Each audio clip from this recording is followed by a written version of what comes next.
Okay, thank you, Nadia. Thank you for having me. Welcome, everyone. Welcome to this very interesting session. I hope you're going to learn a lot from me today. We're going to talk about the importance of the technology in the energy transition. And that's a very important subject with everything that's going on right now to understand what's going on, what are the key things, and how technology can help us to be energy rich, because a lot of people around, especially in developing countries and even in emerging market, are still, fighting to get enough energy to be able to satisfy the demand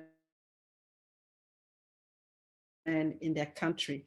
So just to start the process, my name is Mireille Tulekima, and I am here on behalf of Hire You as an educator, and I'm really, it's my first time, and I'm really, looking forward to interact with the audience and create value, because that's the most important thing here. Just to start the process for those who don't know, the institution, the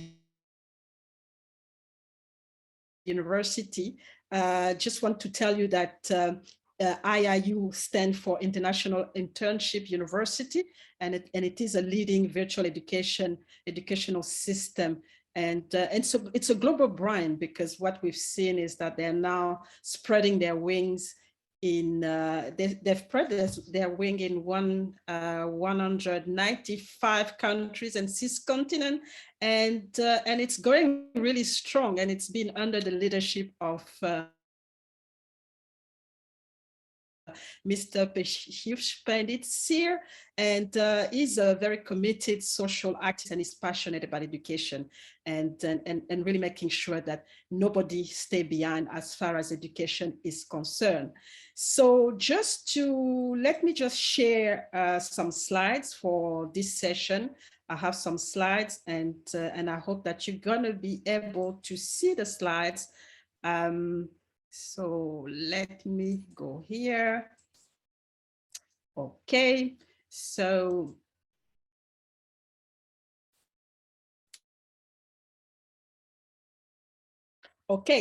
like I mentioned to you before, when I started, I'm going to talk about the role of technology to support the energy transition.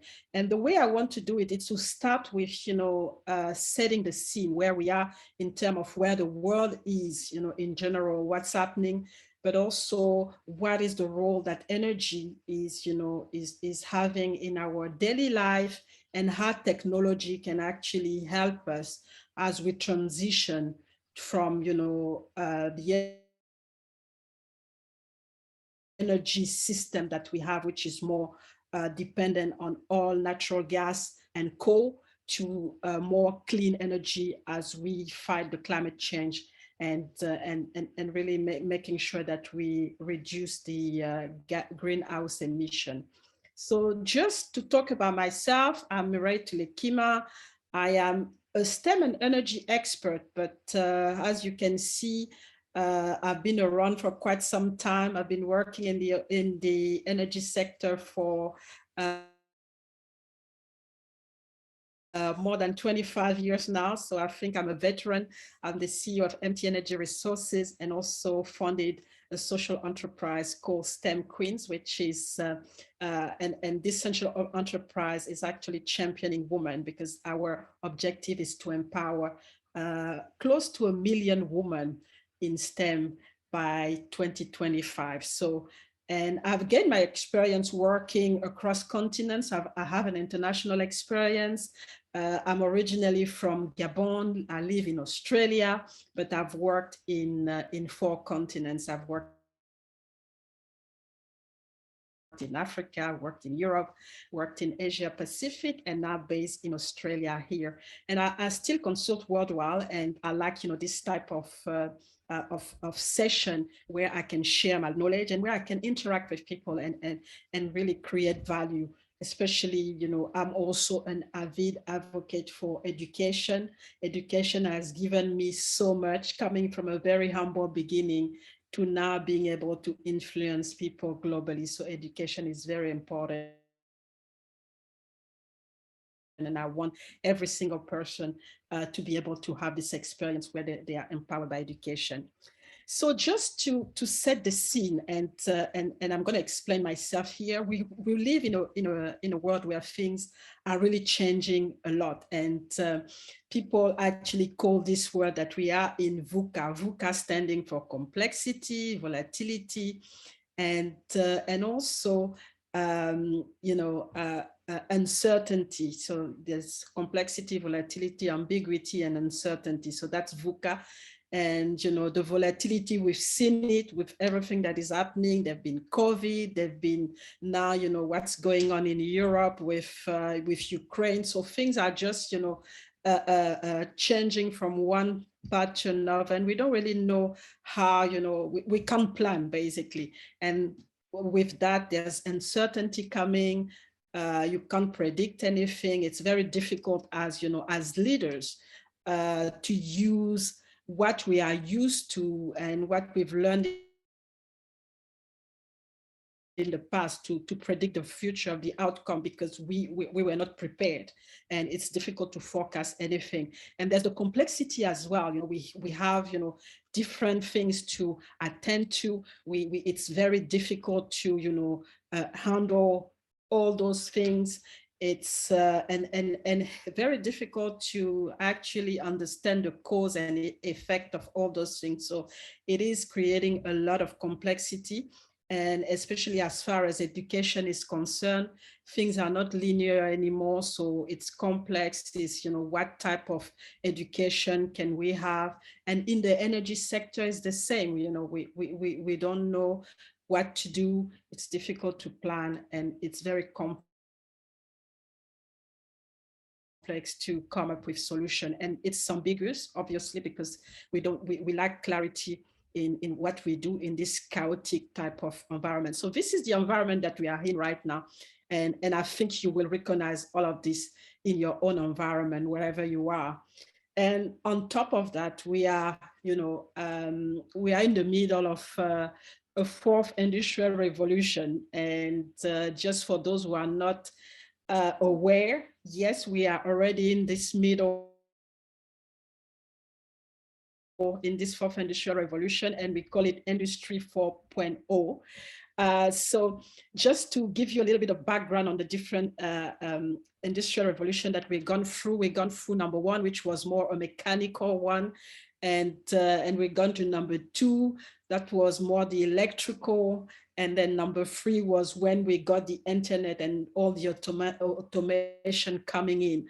And as you can see, the first industrial revolution date back to 1784, and the last revolution, the third revolution, started in 1969, so before I was born. So empower, and it was about empowering corporation. It was more, everything, it was about corporation, and everything we were doing was geared to focus on corporation and really doing things right, and having a scalable efficiency. But things have changed, and we are now in the middle. We are today in the middle of this fourth industrial revolution, and as you can see, it's fully digital. And all the tasks that we are dealing with are complex. So that's the reality of the VUCA world that I was talking about. And it's about empowering people. So in everything that we do, it is important that we look at where we are and how we can empower people and create things that, try to do things in the right, start to do the right thing, and have something that we can scale, but also that we can adapt. So it's more focused on empowering people. And we're going even further. You hear about Web3, you hear about a metaverse. So those are things that are coming and making things again more complex and more volatile. that, that we need to understand. And we have, I mean, a few things that are, that you can see on this chart that are, that we already know, and maybe some of you have already experienced some of those technology. You have the AR, which is the augmented reality, that people talk about a lot, and maybe in some area in the world you are using it. We're talking about the cloud computing. I think most of you, especially in the education system, if you do things online, you use the cloud.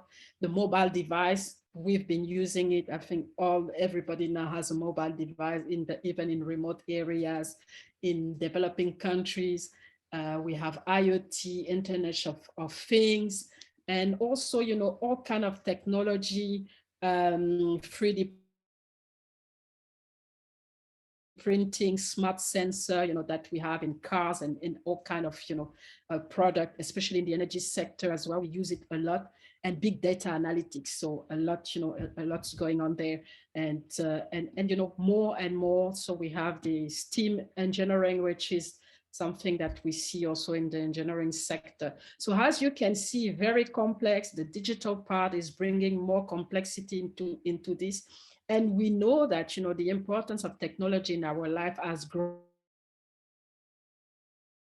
really steadily. I think we're all using technology, even in some area where we think technology is not possible. At least people can have a phone, or a mobile phone, which is the technology, and pay with their phone, as we see, for example, in country like Kenya, and in most area in Africa, where the banking system is not really well developed. So people use their application in their phone to pay for anything that they want to do, or even do business. And we've seen people doing business on WhatsApp, on Telegram. So it is, technology is there, and it is in our life, and it's steadily taking, more importance in our life. And we have to deploy, we have been using this for quite some time. And I've mentioned that, so business and social activities. So when we talk about energy, so what is the place of energy in our life? You might not know, because we hear a lot when we talk about climate change, and oil and gas and everything. We always, accusing all the oil and gas and energy company to be the polluter. But we forget that we are the users. We are the users of this energy. And just to give you an idea of, where you, that you have a role in everything that is happening in the greenhouse emission, I've just, put everything that, the areas where we use energy on a daily basis. So you have the electricity. For example, I'm talking to you right now. I have to use electricity to power my computer. I have to use electricity to power my computer. I have to use all kind of things that need electricity, the light that I have in, which, because it's nighttime here. So all kind of things. So the electricity, as you see, supply your household, some building, and then you probably have a fridge, or if not, you have a TV, or you have a cooker. So is actually taken into account in what those energy company need to generate. So you have a role to play, and then you take the train, you travel, you use all kind of things, and so that's it. You need coal, you need oil, and it's polluting. So that's something that you need to take into account, that you are part of the problem. So you want to be also part of the solution. But so we've seen, when you see, for example, what we use, energy for in the housing, the travel, the eating, recycling, food production. We eat every day. Lightning, education, and even entertainment. When we go to the cinema, we are actually using energy. So it is everywhere. So it is the problem of everybody. And so the importance of energy in our life is huge. It's huge. And in a world where, greenhouse emission must be reduced, it's going to be essential not only that we are conscious that we are the one who actually use the energy, but also there are opportunity to use, and the technology, and to switch from something that is polluting, which is, the what we call the conventional source of energy, or coal, natural gas, and to some extent, nuclear, because you need to mine, to what is more solar, wind, hydro, geothermal and biomass, which are clean energy, but they also come with their challenge. They're clean energy from the start, but on the long term, we don't know. We don't know. So it is about finding the balance. Extreme are always very, very difficult, but technology is here to help us to find this right balance, and be able to maintain the health of our planet. So just to give you a little bit of historical view on the reality in the energy sector. So I've called, what we've seen is that we reached a tipping point, where the energy disruption, the energy, mix, is the traditional energy mix that we use is not actually working for everyone, because of, like I said,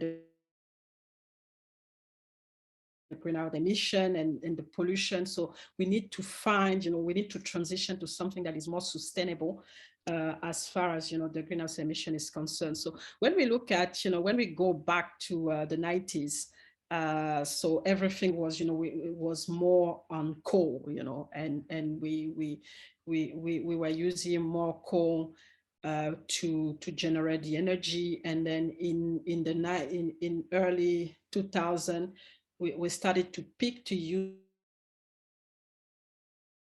more oil, and they were already renewable, because people think that the electrical cars were created just now. No, I mean, there were people work on the electrical cars back then. There were some electrical cars, but they were just too expensive and too difficult to maintain. So the technology never actually evolve, and the people didn't pursue it because it was too expensive to continue to manage, those electrical cars, and then other things that were actually created. And we already had, renewable energy generation, and it started to become cheaper and cheaper, and now, with the technology, with the innovation, we see that, it start to become a little bit more competitive, and we can actually have a better mix as far as, the energy is concerned. And so we had this, the 20s, where we are is actually what we call the decade of technology transition. And that's also the decade of energy transition, because I think there is a parallel here where technology is going to serve this transition. But I think it's not, the clarity is not, or is not there for everybody yet. And each country will have its own, its own transition, because, for example, in Europe or in developing countries like the US, they are so far, using conventional, and they've been the big polluter as far as, greenhouse emission is concerned. So they might have to go really rigid on reducing their consumption of natural oil, gas, and all those, conventional source of energy, compared to areas, for example, in Africa, where we still have, close to 600 to 700 million people in the world,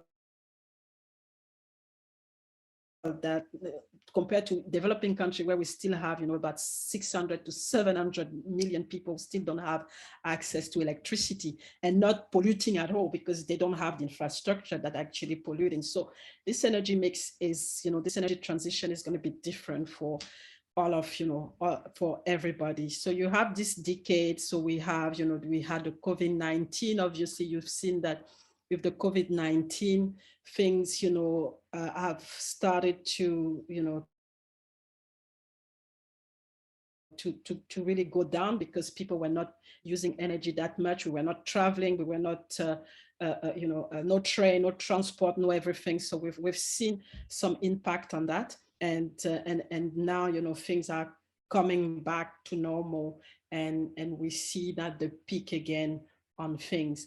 And what we really, what we're really trying to see is, two trend of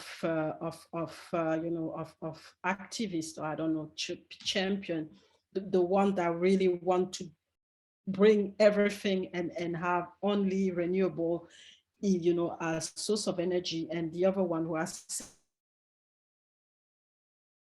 saying no. And these are people in developing countries that we can't phase out completely, because for us, we have those reserves, and we're not been polluting. So we want to transition to gas, using gas before we can go directly to all those new renewable energy thing. And it's a valid point, because we've seen, and especially with what's happening right now in Ukraine, where Russia has basically reduced, its production to reduces its, selling to some of the countries that are, consuming a lot of energy. We've seen that renewable energy only cannot sustain, the demand, and cannot actually satisfy the demand. So we still need to have this mix to happen, and really it's also going to help us to mature some of the technologies, so that renewable energy comes a little bit cheaper, because renewable energy is expensive. So if we move to renewable energy, it's going to be very expensive. So that we need the technology to reduce those costs, and to, innovation to happen for that. So, I mean, the forecast is that there's going to be a global acceleration of the economic market, and some social change that are actually going to make sure that we produce more from renewable sources. But the renewable sources come with the technical challenge, come with different type of challenge, and that's where, we need to focus on. So the key thing for me, and has, I want to share here, is how can technology, help the energy transition in a sustainable and cost-effective way. And as I mentioned today, and I showed to you at the beginning, that, we have energy everywhere. If we want to really address the 17th sustainable goal, energy is at the center of everything. No poverty. I mean, you need energy to make sure that you create, not only you bring food, you create all kind of things that can, help people to get out of poverty. Hunger, to produce food, we need energy. Health, we also need energy. Education, now we also need energy, because we use electricity, we use all kind of tools, computer and things like that for, for education. So energy is there. Gender equality, I think in a way, energy is also there, because energy can give flexibility to women to work from home, if they use some technology, and really help them to balance, how they, they run their household. There's also, some women are still cooking, they're still cooking in a very archaic way. So if, we bring the right energy, the right setting, it will help them as well to be able to, make the process efficient, and help them to get into the working market, because they don't have to stay at home and do all kind of, thing. The water, to make sure that we have clean water, the sanitation, energy is there as well. And decent work and economic growth. Obviously, if we're saying that energy is everywhere, it means that, there are, a lot of job creation, especially as we move to, as we transition to new energy. There are going to be creation of new jobs, opportunities for, for people to grab and really, look at that from a sustainable standpoint. So I'm not going to, go through everything, but as you can see, I mean, we have, sustainable cities and communities link again to the energy. We need the clean energy and the climate action and the lens, because one thing that I'm going to talk later is the wind energy. People talk a lot about, bringing the wind energy, but to put all those facility for the wind, there's a lot of land, that we need. So it is something, a challenge, in that sense, because if I really want to generate a lot of energy from wind, then the land, we're going to have problem with land, or most of the lands, because it's going to be difficult to have all those facilities for that.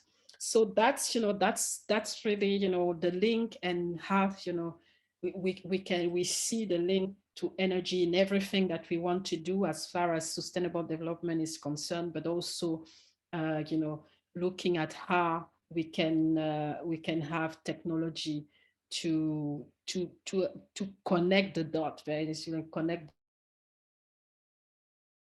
the dot between having, meeting the demand in the energy sector, and transitioning to a more cleaner energy. So it's not a simple process, like I said. It's not black and white, as sometimes some people think, especially when you are an activist, you want things to happen quickly, and you think that it's black and white. No, it's not black and white. There's a lot of things to consider. So there are collaboration to be done. There are, we need to build capacity and capability, especially if we want to create, if we want to develop the technology. We need people who are able to develop those technology. They need to have the right, the right skill, the right education process, the right support to continue to grow and to continue to develop the technology. And we need the flexibility as well.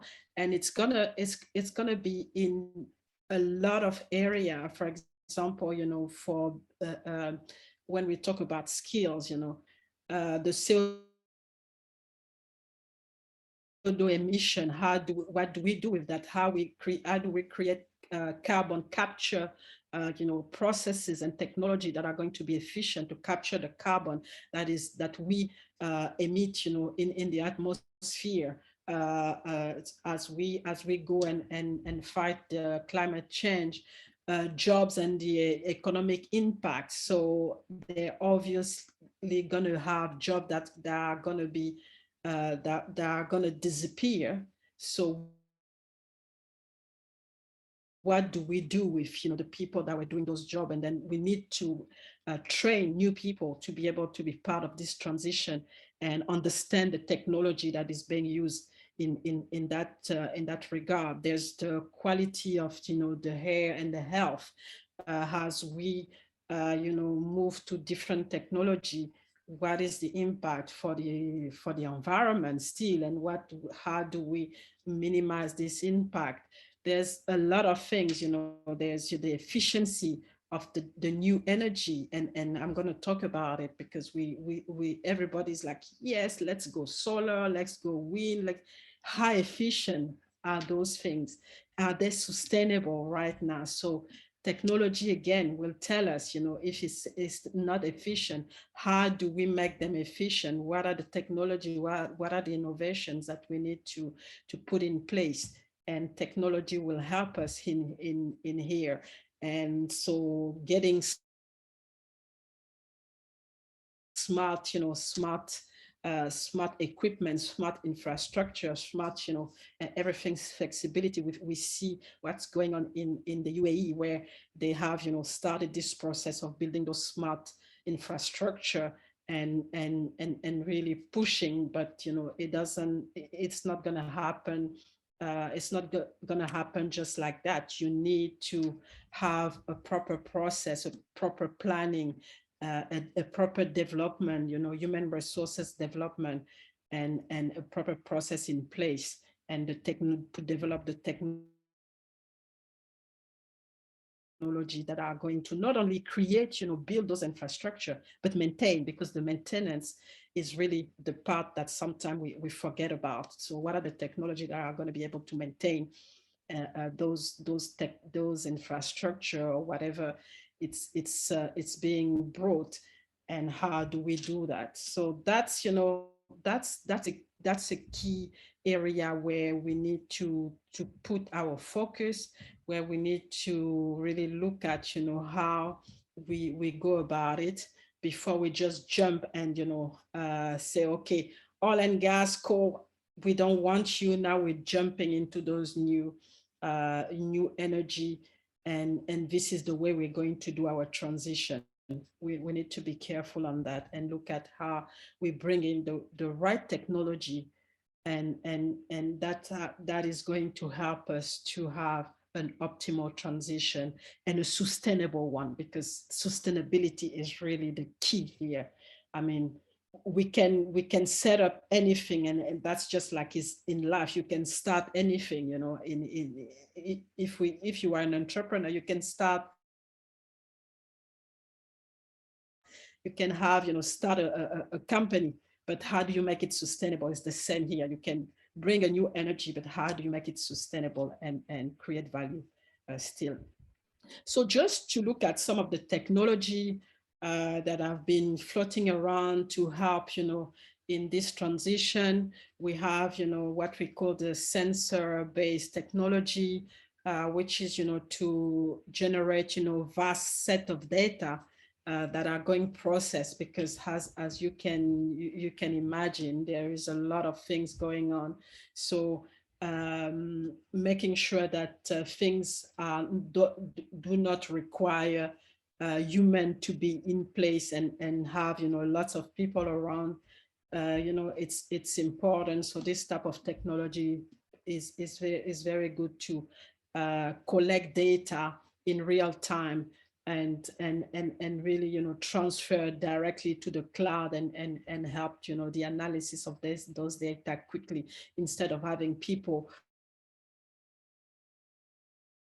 going on the ground, taking the data, and then pass it on from one person to another. So we see, again, technology being really efficient here. There's the blockchain. I mean, a lot of people talk about blockchain, but blockchain is being now starting to be used in the energy sector, to track down, the carbon emission, and to generate certificate that will, help people to understand, where they stand in terms of energy transition, and what needs to be done. So a great technology for that, things that were really cumbersome to do before, we can now,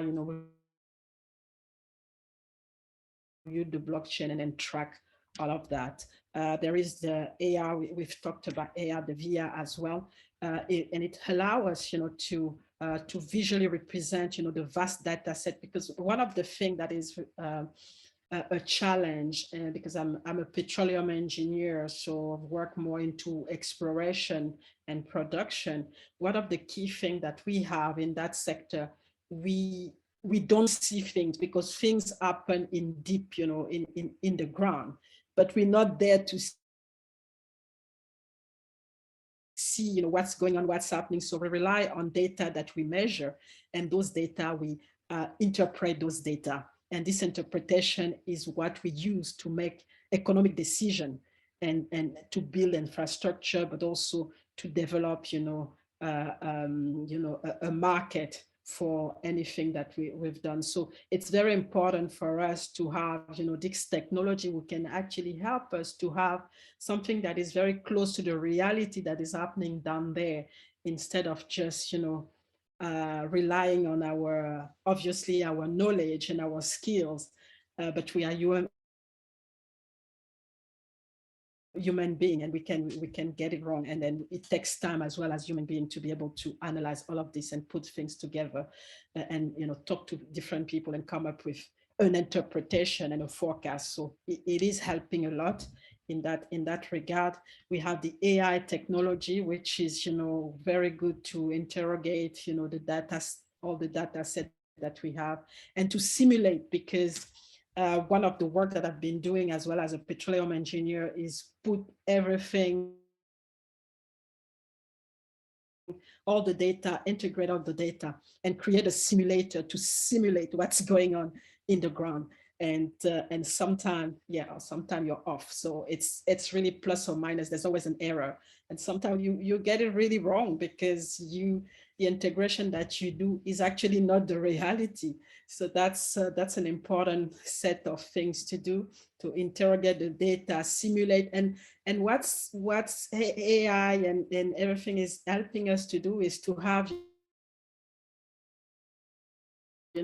iteration that are more iteration, because as when I started 25 years ago, you probably do 1 or 2 iteration a day, and that's it.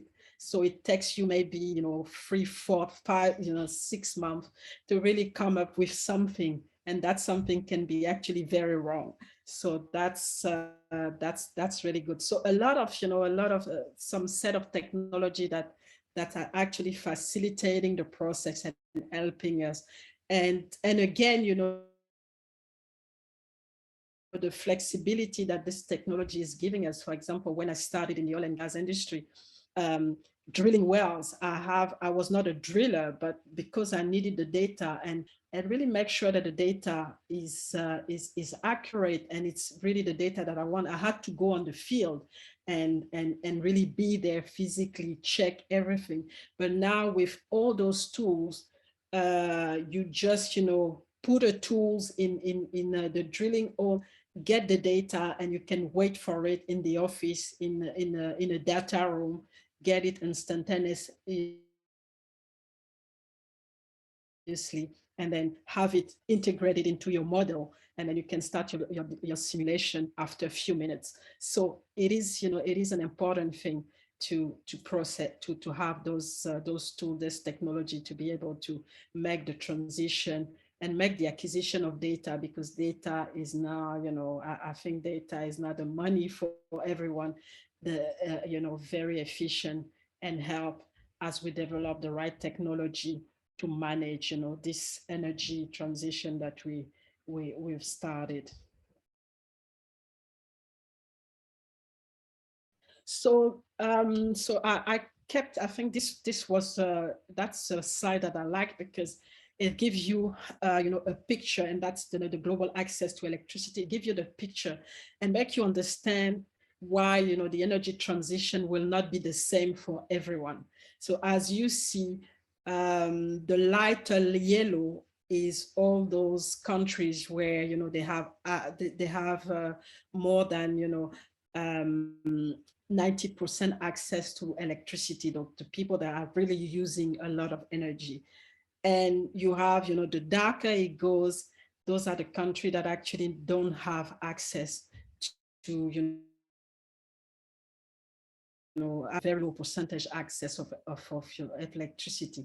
And we can see from the picture that most of the red and brown and things like that are actually in Africa, and in some area, some countries in Asia. So you can imagine that asking people in Africa to say, okay, forget about gas, forget about oil, now we want to go renewable, and knowing that the renewable technology is not yet accurate, but also it's very expensive,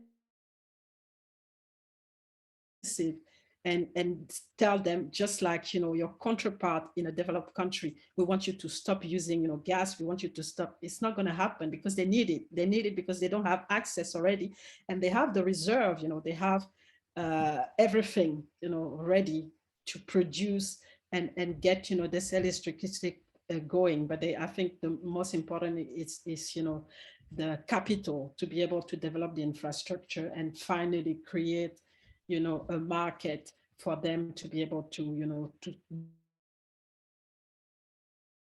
get out of this energy poverty. So a lot of challenge to align, on the global level, what needs to be done in different areas, and making sure that each country and each, region understand its own needs, and create the transition that is, necessary.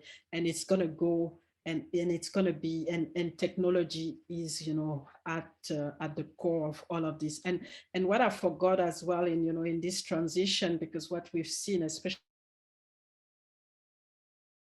in the case of Africa, is the, the capital, and it's difficult to raise capital, because if they want to still use oil and gas, and energy in general, it's very expensive. It's very capital expensive. So what do they create? And then they are, there are things like using the blockchain, but the cryptocurrency things that they can use, because the banking system cannot sustain those costs. So try to look at alternative finance using technology, and it's in fintech, or anything that will work for them.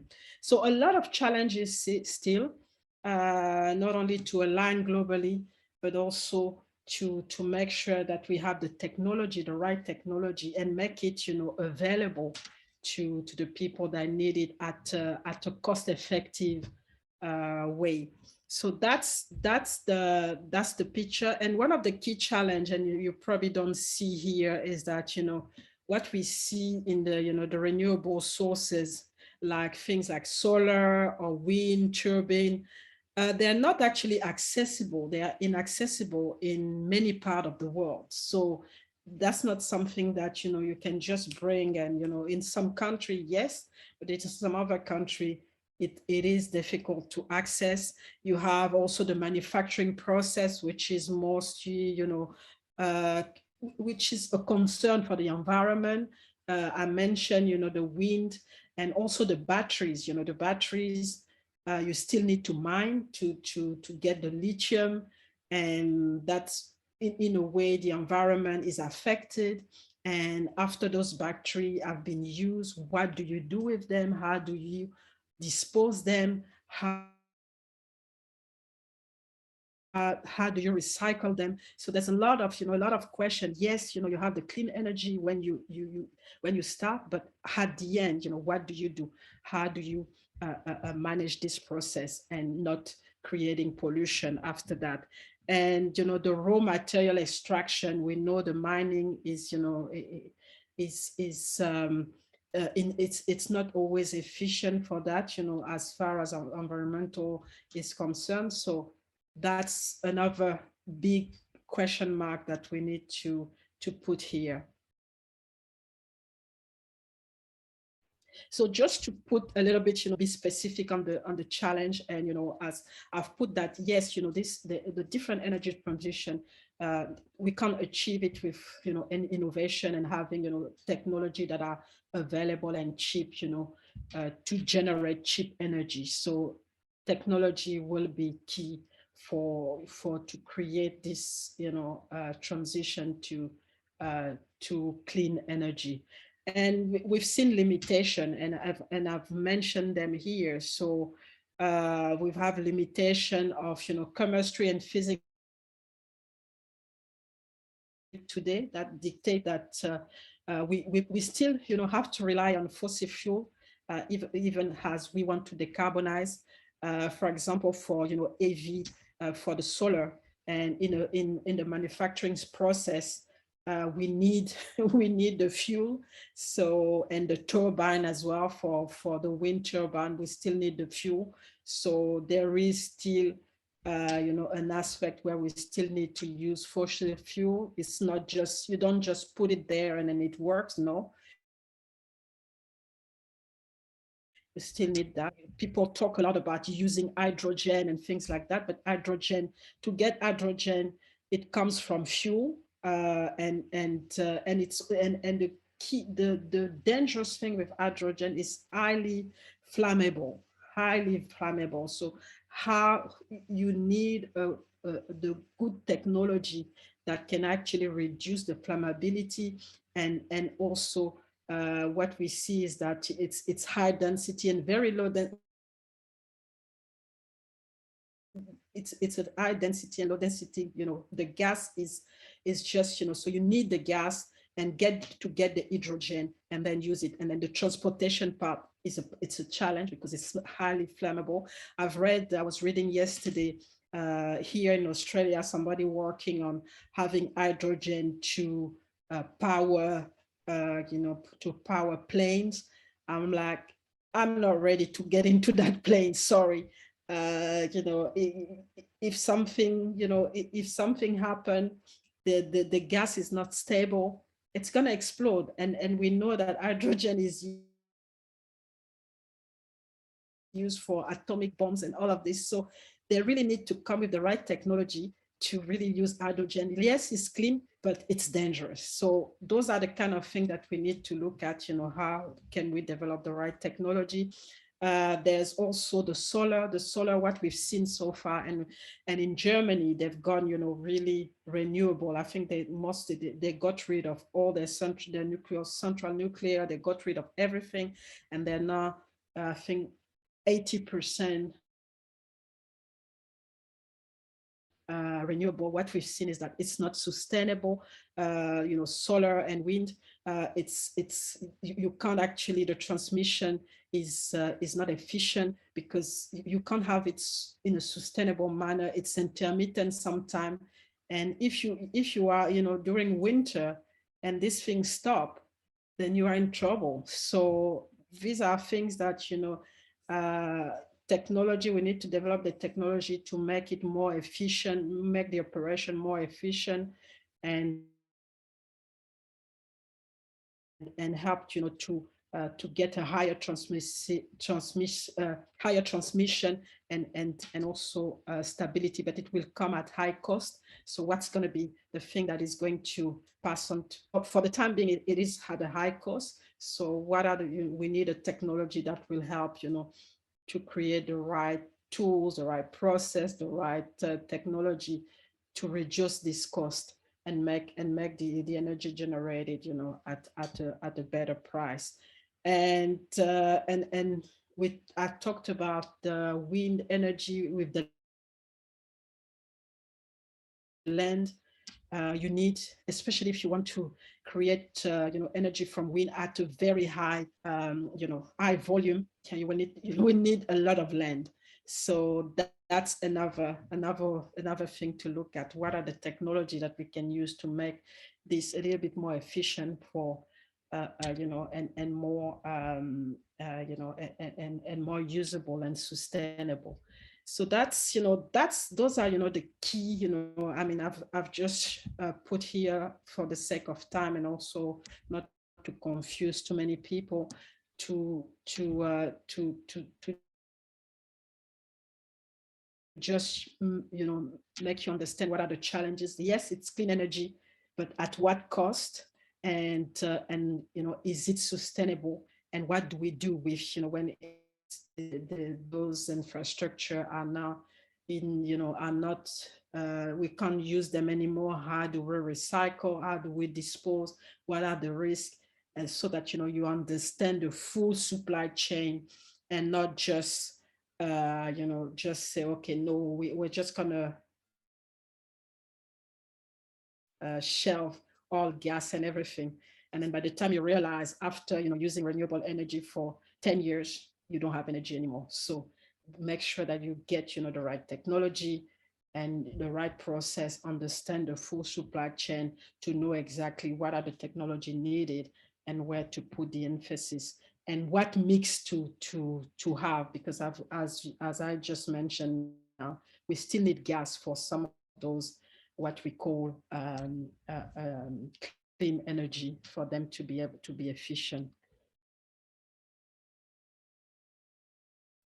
So just to give you a key takeaway, and I hope that, I've been able to give you some clarity, especially if you're not from the industry, about, the technology being a vehicle for the energy transition, especially if we want to have an optimal transition, but also have, the energy not being too expensive for the common of, citizen in every country. And also, there are, number of driver behind the transition, and those things that I didn't want to spend on here. There's the political pressure to the economic, benefits, but technology is the most critical, I would say, to make, this transition happen and to make it, efficient. And one thing that I wanted to say is also one of the takeaways that the availability and reliability and the maturity of the technology, it's very important if we want to make sure that we can decarbonize, and that should be supported. It's a full integration, like I mentioned, a full integration, and the flexibility needs to be there to get, to get the right resources involved, to get the right people involved, to get the accurate policies, and to really understand the context, because what's, for example, work for Australia might not work for the US, or might not work for, South Africa. So really understand the local context and have the right policy that are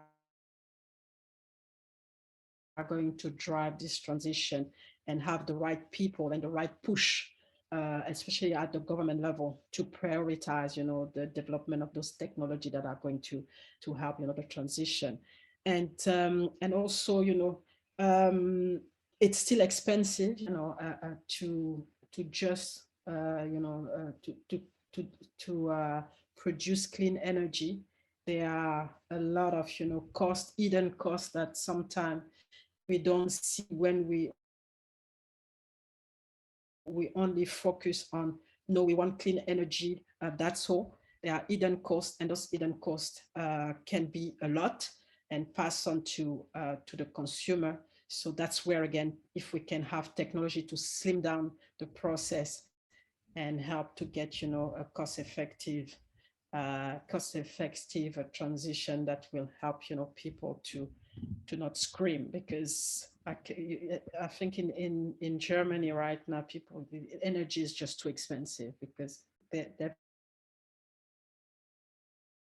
gone completely, almost completely, nuclear, and not nuclear, and renewable, and yeah, they can feel the customer, the people can feel the cost.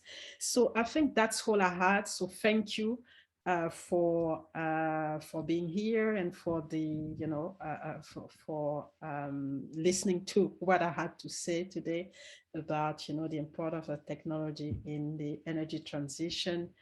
You can, so I'm happy if there's still time to take some questions, or whatever is, is the process here, and really add more value if that's necessary. And thank you again to IIU for giving me this opportunity.